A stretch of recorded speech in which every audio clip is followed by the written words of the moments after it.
Hi guys. What does a picture of a squirrel and a turtle in a birthday hat have in common with the word jabber? Or what does a sink full of dirty dishes have in common with the word eavesdrop?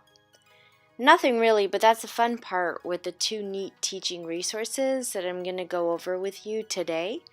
Um, Thanks for joining me today on Creative Teachers Work. Here's the thing. How many times are we trying to fill space on testing day or picture day or a shortened day, possibly during the last week of school? I know that for myself, there are some days where I only have about 25 minutes with my students and I need something to keep them engaged, and I still need to make sure that they're learning something. And I remember one of those days, I just had to put something together really quickly. And so it was an assembly day. There wasn't really much instructional time left. I grabbed some vocab words that we had that I had actually given them, and I put pictures up and said, here, write a sentence describing something about the picture using the word. Not so great, but it worked for the moment because I only had a little bit of time. But over the years, I've evolved that activity to other things, and that's what I'm going to do today is share with you two resources. One is a board game, PicWits, and the other resource is a book titled 100 Words That Every Middle Schooler Should Know.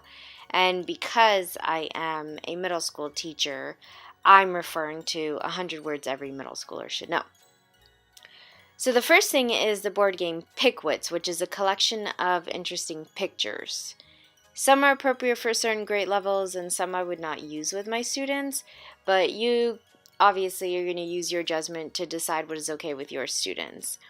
Anywho, here's the activity. So first thing I do is I organize the class into teams, and then I give them a team name or letters, maybe 3 in every group. And so I just say your team A, your team B, your team C, etc., etc. I do tell my students to get a whiteboard and a marker and eraser, but of course if you don't have that, you can just say write on a piece of paper. And I start by telling them that they will be working on a quick thinking and creative thinking activity, and I call it Words Are Power. I set my timer for about 1 minute and 30 seconds, and because I have 6th graders, I set it for 1 minute and 30 seconds. Obviously, you can adjust that based on your grade level. So I take a word from the book, 100 Words Every Middle Schooler Should Know, possibly the word commotion. And because I have a class set, I give them the book, they look up commotion, and then I put up a random picture from the game PicWits. It could be a picture of an older woman in a wheelbarrow, and then their job is to come up with a creative sentence using the word commotion and relating it back to the picture. So it's fun because they only have 1.5 minutes. And then when the timer goes off, I give everyone a chance to read their sentences. And then the most creative sentence using the word correctly gets 3 points. And then, yes, there will be times where one team will get 1 point just for correctly writing a sentence using the word. And there have been times where I've had 3 teams get 3 points. And of course, it's completely up to you. Sometimes using this book, I will also make a list of words and then have the students write sentences related to a book we're reading. So for instance, and I'm just going to use A Tale Dark and Grim because that was my first video. So for instance, if we are reading Tale Dark and Grim and I have the word commotion from 100 Words Every Middle Schooler Should Know, I might ask them to write a summary of chapter 1 and use the word commotion in the summary.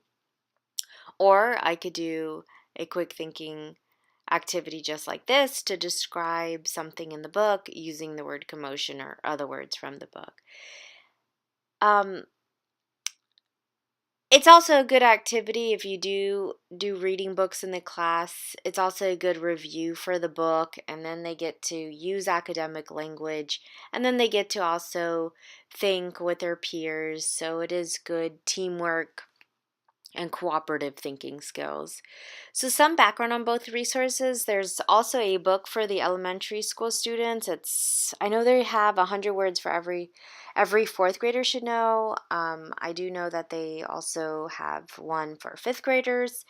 But then there's also what a high schooler should know by the time they graduate and what a freshman should know.